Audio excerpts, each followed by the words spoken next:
Hi, 你们好. Welcome to my YouTube channel, Shanghai Jing. Zhou I'm back. Zhou is my last name, Yi my first. Today's topic is History of Shanghai, Part 1.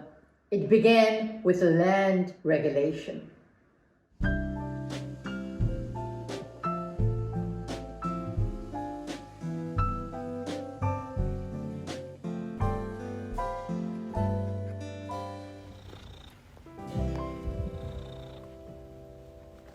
Sorry to abruptly transport you from 8th century Tang Dynasty in my previous episode to 19th century Shanghai, but I had the urge to talk about the era I grew up in. Perhaps I'm worried that if I wait too long, I may not remember it. History can wait. At my age, my memory may deteriorate as time goes by. Even so, before I can share my memory of the old Shanghai, I must still give you some basic idea of how Shanghai came about. In short, I must give you the history of Shanghai before I can tell you what Shanghai was really like in the early 20th century. Without knowing the history of Shanghai, my tales will lack foundation for you, especially since there were so many historical facts that need to be clarified.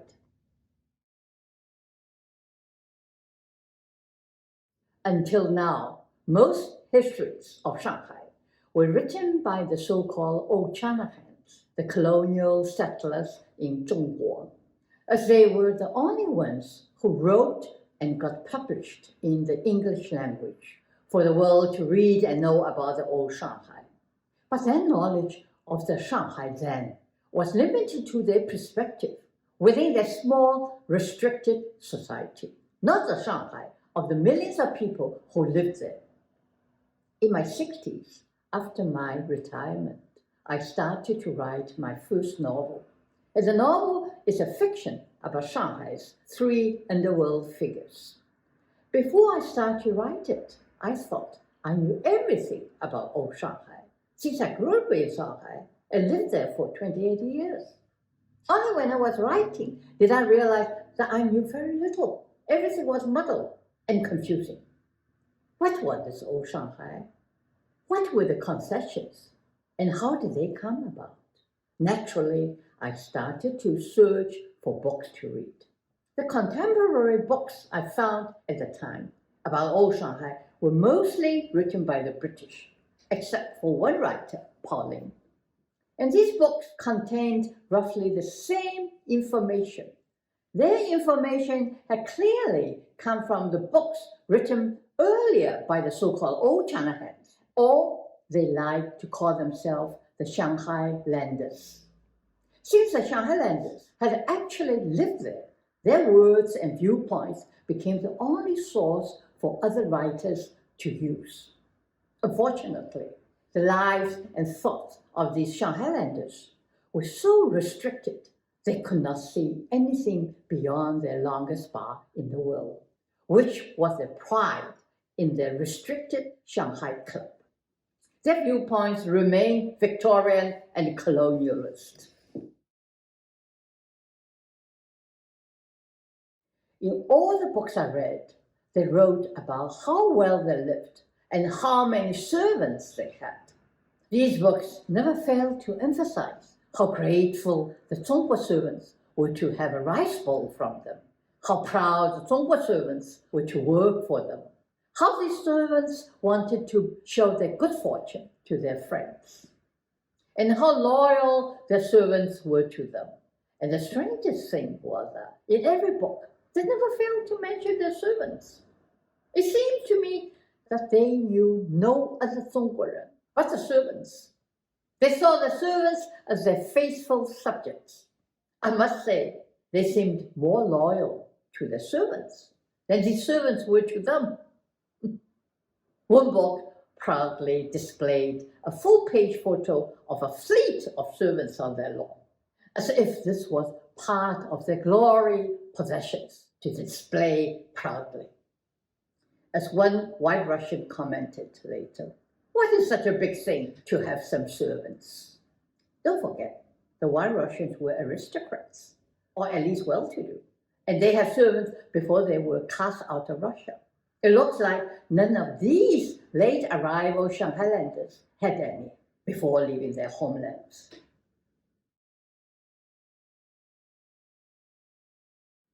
Besides the subject of servants, their other favorite subjects were how filthily and pitifully the local people lived, and how cheap the Zhongguo entertainments were, and how the Xinjiang girls' dresses had side slits up to their armpits. This sounds like a jeer of a jealous wife. And how hilarious the way their tailors and Zhongguoren spoke pidgin English. How Zhongguo women bound their feet, and how many wives the Zhongguo men had. And so many poor people died in the streets. As for the rich Zhongguoren, they were blamed for being cold-hearted and let the poor die. When it came to the subject of Zhongguoren, it was always a lose-lose situation. The poor were filthy, and the rich were heartless. From what I gather, in the old British colonial days, the poor, destitute British were not allowed to die in the streets of Shanghai or any of their colonies. They were usually sent home by their government to die in their own streets. What I don't understand is, why didn't they write about how they made their money or how they got that rich so fast, like the opium trade, like the extraterritorial rights they so enjoyed, like taking over and controlling Zhongguo's customs and tariffs, or paying lower tax than the locals. I'm sure these topics will be much more interesting to the readers than their lives with servants. It seems to me that they didn't like to talk about these subjects, which remain taboo in their books to this day. Needless to say, I did not get much out of these books, except anger and disgust, a feeling I never experienced as deeply as when I was reading them. Worst of all is a map of Shanghai, which was circulated for decades in every book they published.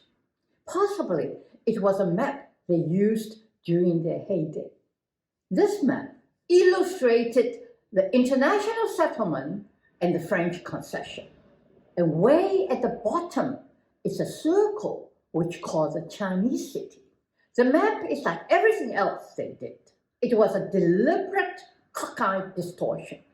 When I first looked at the map, I accepted it as natural and correct. Only when I started to write, the more I got into it, the more I felt something was not right. Why should there be a Chinese city in Shanghai? Isn't Shanghai a city in Zhongguo? By its size and its location, what they call the Chinese city looked insignificant and pitiful. It was only a small part of the map, and the bigger parts shown were the international settlement and the French concession. In other words, it seemed as though only the two concessions were Shanghai, and the rest were not Shanghai. Even insignificant Chinese city was not Shanghai. In fact, the so-called Chinese city was a walled city known as Nanshi, which means southern part of the city. I must say, it was very kind of them to include the so-called Chinese city on their map. Why didn't they bother to call it Chinese city? Why didn't they simply call it Chinatown? Would that have been too far? What is sad is that the authors of some recently published books obviously tried very hard to write with open minds, but failed. This frightens me even more, for they tried so hard to patronize, with good intentions and with love for Shanghai. Yet deep down, they retained the old Shanahan self-glorifying mentality. I guess they couldn't help themselves. I do not want to discredit them completely. After all, they were a part of the development and growth of Shanghai. But there are more than enough books glorifying them by British expatriates and old China hands. I'm here to remind us that they were not the only or even the main source of Shanghai's greatness. Naturally, I was desperate to find out the true historical facts. I was amazed to discover that the so-called concessions in Shanghai started with a simple piece of paper called the Land Regulation, which was signed along with the Nanjing Treaty after the Opium War in 1842. The Land Regulation was a document meant to appease the British by giving them an area to stay in when they came to trade. In the document, the Mandarin, the high officials of Qing government, made it clear that they may live in this specified area, but not to go beyond the boundary where the Zhongguoren lived. At the same time, the local Zhongguoren were alarmed at having foreigners settle in their city.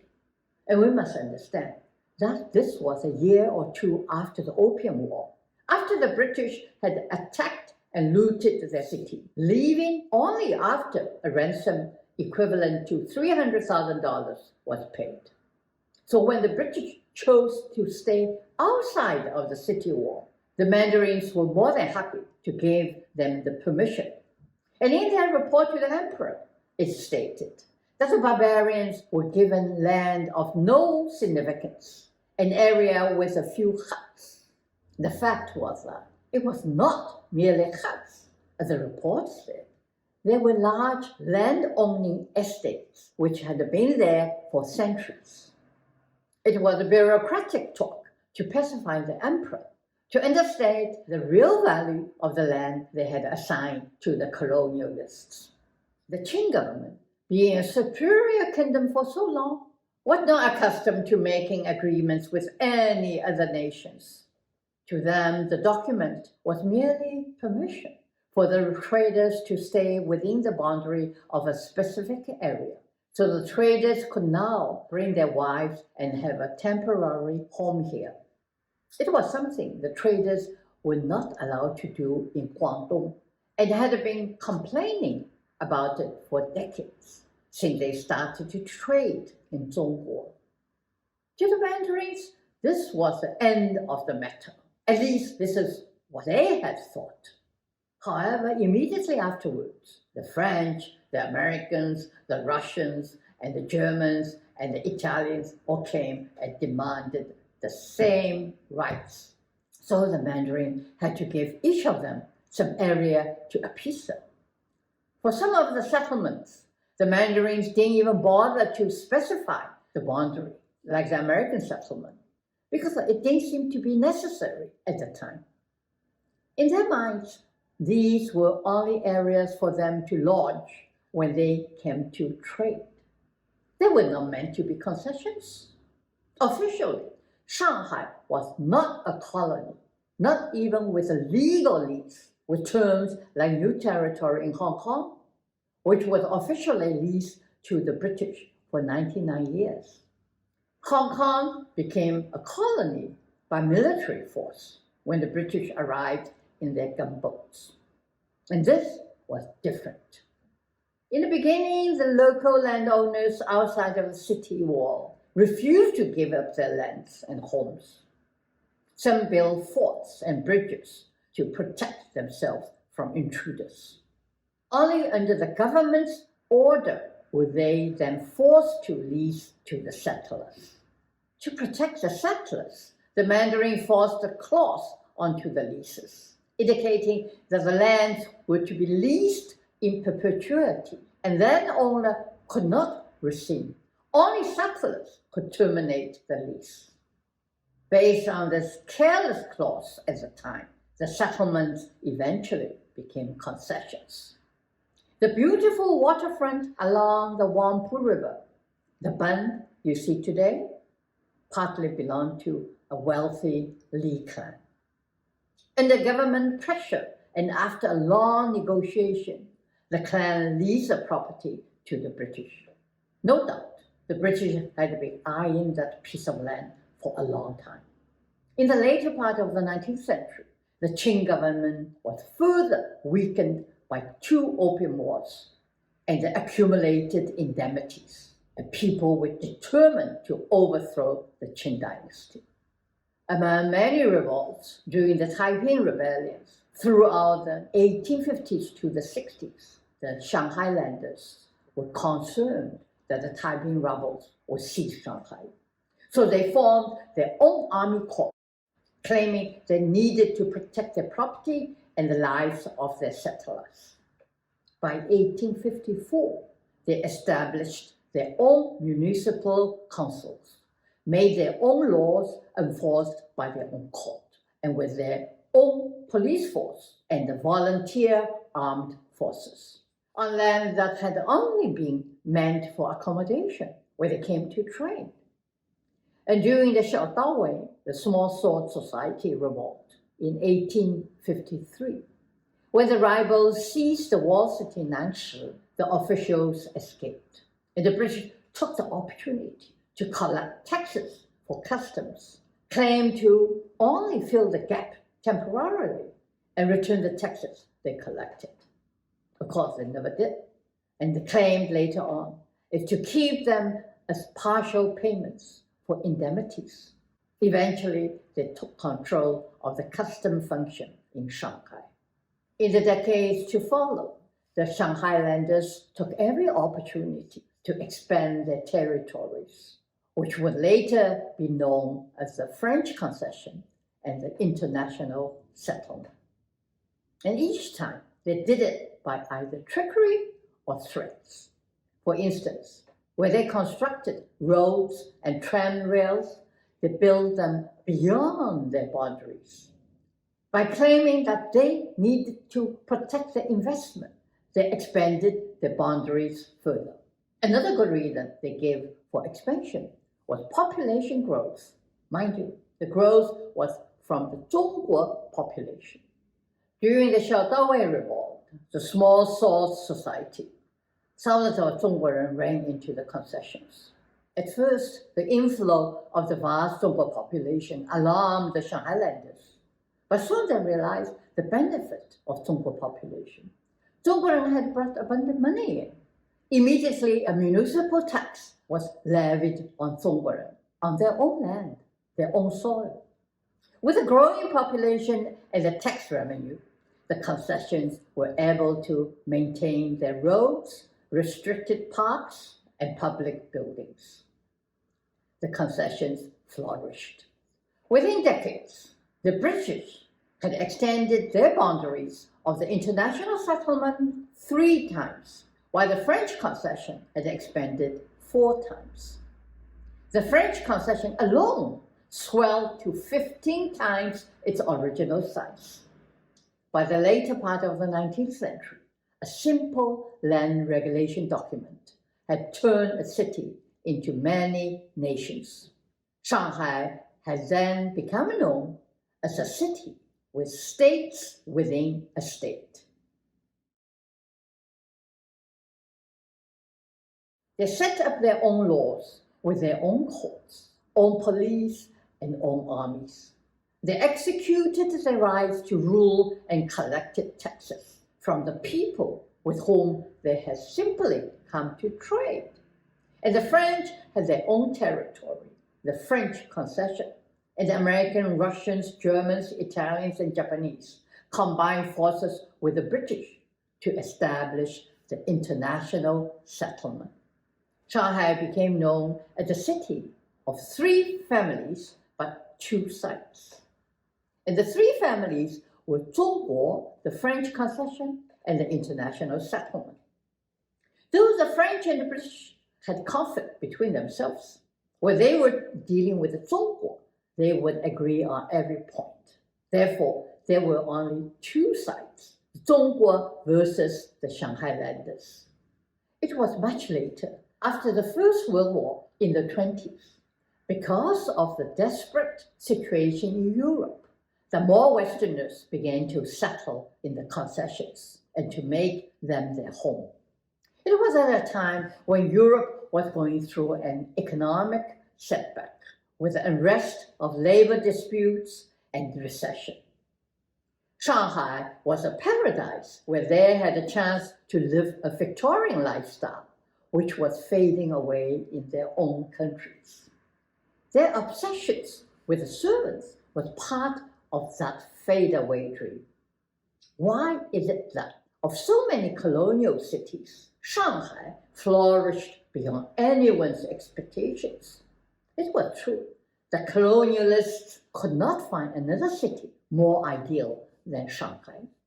Aside from its geographical advantage, Shanghai was situated along the Wampu River, open to the sea, and located at the tip of the Yangtze River, reaching inland with its natural resources from the vast land and the abundant manpower, the hard-working and ingenious Zhongguoren.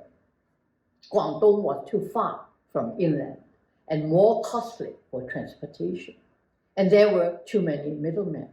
As a concession, Shanghai did not fall under any jurisdiction of any government. Therefore, the Shanghailanders, they themselves were the government and the lords. They enjoyed the privileges and power, while at the same time, they had the backing and the protection of their own government's military power. It was under these circumstances that the Daban, with their fast-growing wealth from opium trade, became the privileged class over the rest of the Western settlers and the Zhongguoren in the concessions. The laws of the municipal council were established to benefit them. Voting powers in the councils were allocated in accordance with the strength of wealth when possessed, meaning voting power was limited strictly to the wealthy who owned land worth at least 500 taels of gold. This included any foreigners settled in Shanghai, but of course, not the local Zhongguoren. Therefore, the Daban lived in an empire of their own. They were known by their own countries as the spoiled children. To the world, Shanghai became known as a paradise of the adventurous, a city for fortune hunting. The Shanghailanders were proud of the longest bar in the world, their restricted clubs and parks, their racecourse, and their grand mansions, and their fleet of servants. To this day, the Daban are still being glorified by the old China hands in every book they continue to publish. The Daban were no heroes to be glorified. They were drug dealers. Their vast wealth was built upon the misery of a nation in chaos, struggling to regain its sovereignty. Most of Zhongguo's misery was caused by their gunboat diplomacy, unequal treaties, and the privileged extraterritorial rights they enjoyed. There was no glory, yet in every published book, they claimed the credit for opening up Zhongguo's trade to the world, likely including every history book too. They have never admitted, apologized, or specified that they did not do it for Zhongguo's benefit, but rather by military threat and out of their own greed. To quote a Shanghailander's own words to his consul, "In 2 or 3 years, at farthest, I hope to realize a fortune and get away. We are money-making, practical men. Our business is to make money as much and as fast as we can. And for this end, all modes and means are good, which the law permits." Of course, here he meant their own law. And this was what motivated them, to make money as much and as fast as they could. Like he said, to reach their goal, all modes and means were good. And this was only the beginning of the infamous 100 years of humiliation Zhongguo suffered.